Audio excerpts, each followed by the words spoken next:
In today's segment of world-class manga that leaves you traumatized, we're diving into a dark and twisted anime that has left an unforgettable mark on the world of storytelling, Berserk. We're specifically talking about the original anime adaptation from 1997. Created by the legendary mangaka Kentaro Miura, the franchise still continues to influence countless anime and manga to this day.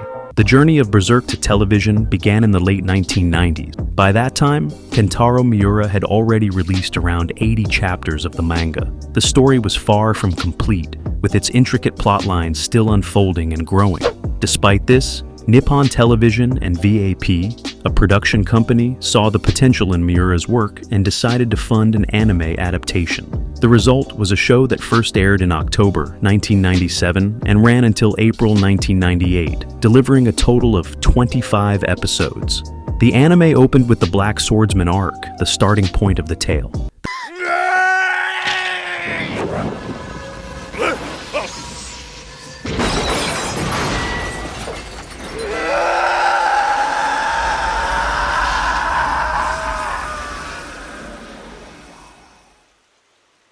The story introduces us to Guts, a legendary warrior with a fearsome reputation.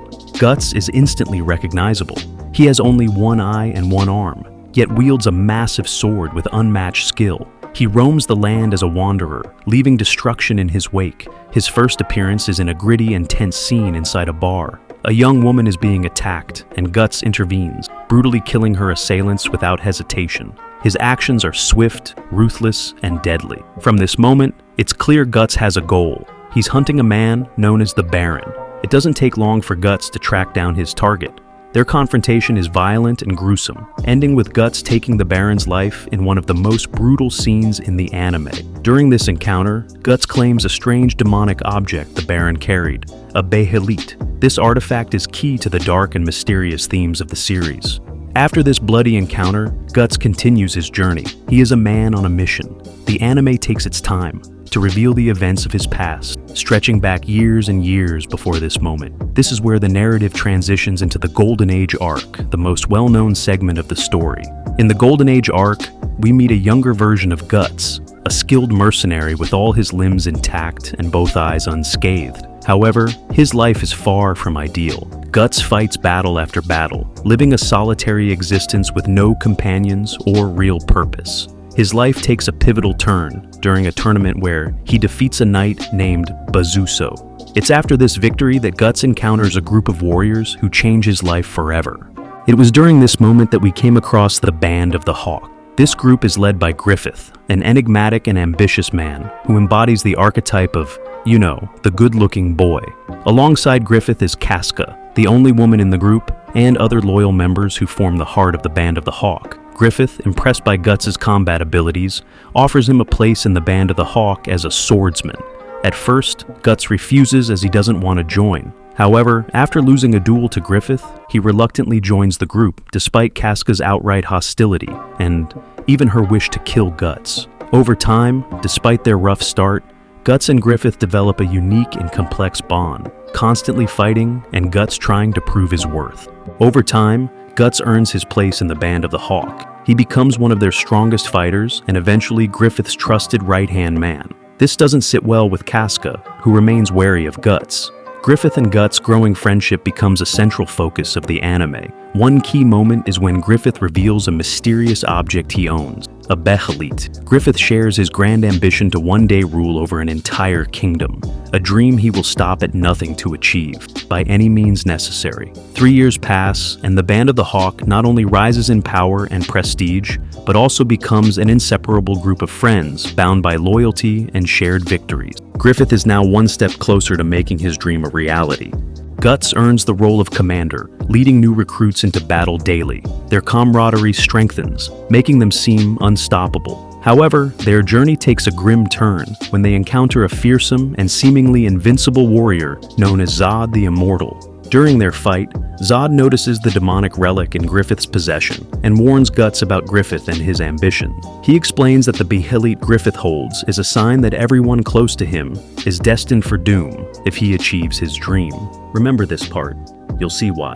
Despite the ominous prophecy, Guts chooses to stay loyal to Griffith, brushing off Zod's words as meaningless. Meanwhile, Griffith begins spending more time with Charlotte, the Princess of Midland. The kingdom has welcomed the Band of the Hawk as allies in their ongoing war with the Tudor kingdom. Charlotte becomes an important figure in Griffith's life, and Guts overhears a revealing conversation between Griffith and the princess. Griffith talks about the meaning of true friendship and his singular pursuit of his dream. As the war between Midland and Tudor intensifies, the Band of the Hawk is thrust into one brutal battle after another. Guts faces challenges that push him to his limits, but he continues to fight for the band and for Griffith's vision. As the war drags on, Casca and Guts start spending much more time together, which leads to their bond deepening significantly. For the first time, Guts begins to form a genuine, meaningful connection with someone. Their growing relationship is one of the most heartfelt moments in the series. Eventually, the Band of the Hawk successfully brings the Tudor kingdom to its knees, achieving victory for the Midland Kingdom. This major accomplishment marks a turning point for Guts, who starts questioning his purpose. He decides it's time to stop living for someone else's dream and instead find his own path in life. Unfortunately, this decision doesn't sit well with Griffith. He's absolutely livid at the thought of Guts leaving the group. Guts, however, is resolute. The two end up engaging in an intense duel, one of the most iconic moments in the entire series. For the first time in his life, Griffith loses a fight, and to none other than Guts.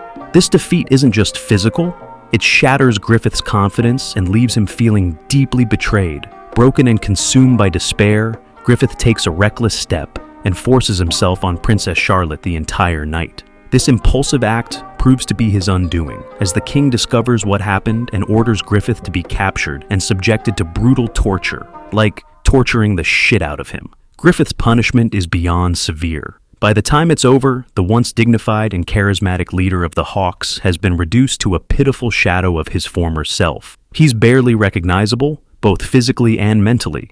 He's given a grotesque helmet that becomes symbolic later in the series. Meanwhile, Guts spends the next year away from the Hawks, training under a skilled swordsman named Godo. He lives with Godo and his granddaughter Erica, honing his combat abilities and searching for his own purpose. However, Guts eventually learns that the Band of the Hawk has fallen on hard times. Feeling compelled to help, he returns to the group only to discover that Casca has taken on the leadership role in Griffith's absence, as Griffith is still struck in the Tower of Rebirth. Upon reuniting with the Hawks, Guts and Casca finally set aside their differences. Their relationship evolves into something truly special, filled with mutual respect and love. Intimacy, too. This newfound connection changes both of them and brings a glimmer of hope to an otherwise grim story. Casca even expresses her desire to leave the Hawks and build a life with Guts once they manage to rescue Griffith. The group sets out to the Tower of Rebirth, where Griffith is being held captive. What they find is heartbreaking. Griffith, once a symbol of strength and ambition, has been mutilated beyond recognition. His physical injuries are horrific, and he's been left utterly broken, unable to speak or move properly. The sight demoralizes the Hawks, as their once great leader now seems like a lifeless shell. Despite everything, Casca commits to staying by Griffith's side to care for him. The Hawks, however, are in utter despair. Their once mighty leader, the symbol of their strength, has been reduced to a frail, pitiful state. Amid the chaos, Casca makes a heartfelt decision to remain by Griffith's side and care for him, even as the others struggle to come to terms with their shattered morale. However, Griffith's mental state deteriorates rapidly. Overwhelmed by his condition and the hopelessness of his situation, he attempts to escape in a stolen carriage and ends up crashing in an attempt to end his own life. Too weak to even take his own life, he lies there in despair. That's when fate intervenes in the form of his mysterious demonic relic, the Behalit. As Griffith's blood drips onto the artifact, it activates, triggering a catastrophic event known as the Eclipse. In an instant, the world is consumed by a nightmarish alternate dimension. The Hawks, along with Guts and Casca, are transported into this horrifying realm. We are then introduced to the God Hand, a group of ancient otherworldly demons. They offer Griffith a deal. He can join them and become a demon himself, but only if he sacrifices all of his friends and followers. In return, he would gain the power to achieve his dream and rule over everyone. Surely Griffith wouldn't accept the offer, right?